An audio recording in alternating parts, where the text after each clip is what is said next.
continue on and finish up with Jeremiah. And the reason we're going to do it a little bit different is because the Bible speaks of Jeremiah getting the Word of God.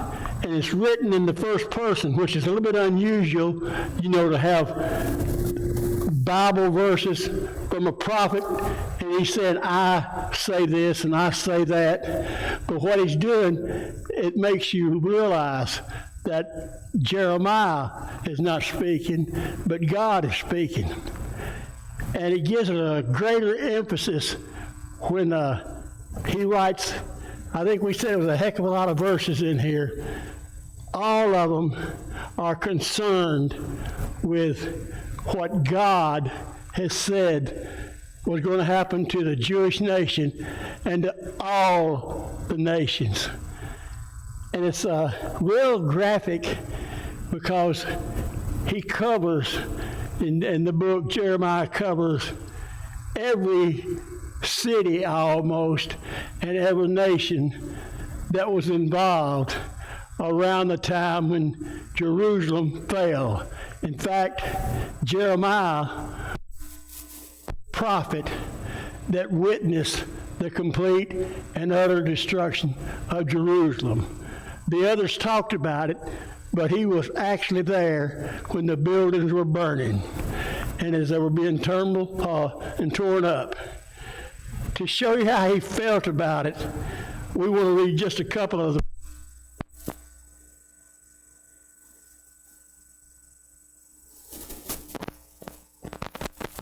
Didn't want to get out and say anything at all. And he wasn't but around 13 or 14 years old.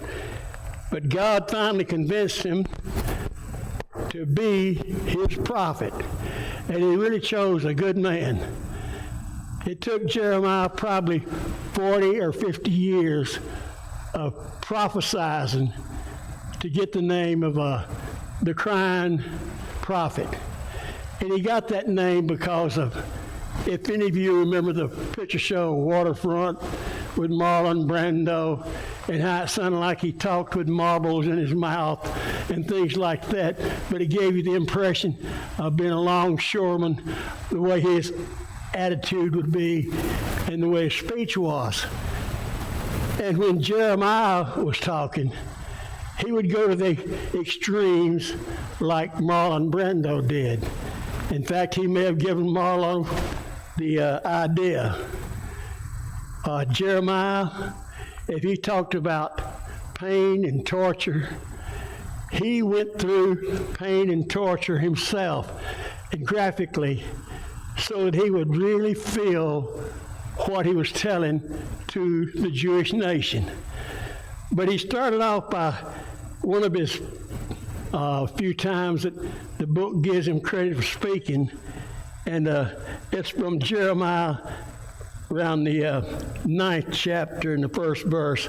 He says, "If only my head were a pool of water and my eyes a fountain of tears, I would weep day and night for all my people who have been slaughtered." And he was talking then about what he covered in the entire book.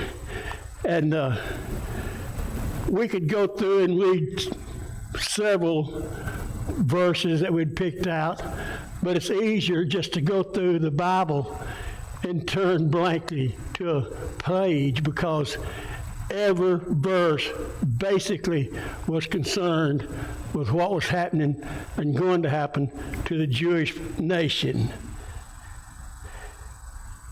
From Jeremiah in the 10th chapter, we read, "I hear the terrifying roar of great armies as they roll down from the north.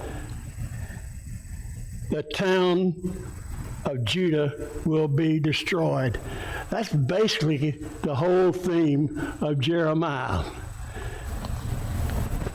To give you a better idea about it, we can go into, we'll turn right to the first one that I've got marked in here, and we're talking about the covenant breaker's fate. And in this would be bringing up the covenant that was made to all the old bosses, leaders of the nation, Abraham, Isaac, and that bunch. You know, the original prophecies. And we read, "But ye turned and polluted my name." Remember, this is God talking. "And caused every man his servant, and every man his handmaid, whom you have set at liberty at their pleasure, to return, and brought them into subjection, to be unto you for servants and for handmaids. Therefore thus saith the Lord, ye have not hearkened, I can't even pronounce it, hearkened unto me, and proclaiming liberty, everyone to his brother." What he's saying here is that they had been freed from bondage when God brought them out of Egypt. And they were all given the complete freedom to do as they wished. They were no longer slaves to anyone, and they weren't to have slaves of their own. In other words, everyone was to be freed. He continues on there, "Therefore saith the Lord, ye have not hearkened unto me, and proclaiming liberty everyone to his brother, and every man to his neighbor. Behold, I proclaim a new liberty for you, saith the Lord." Now imagine that gave rise to a little bit of a, what in the world is he talking about? But what God was saying here was, I am going to proclaim a new freedom for you.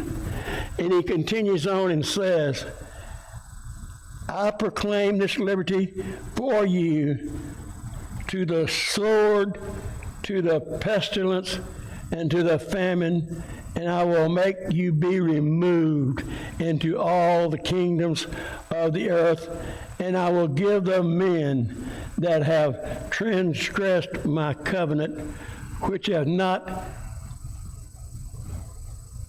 confirmed the words of thy covenant, which they had made before me, when they cut the calf in half and passed the parts thereof."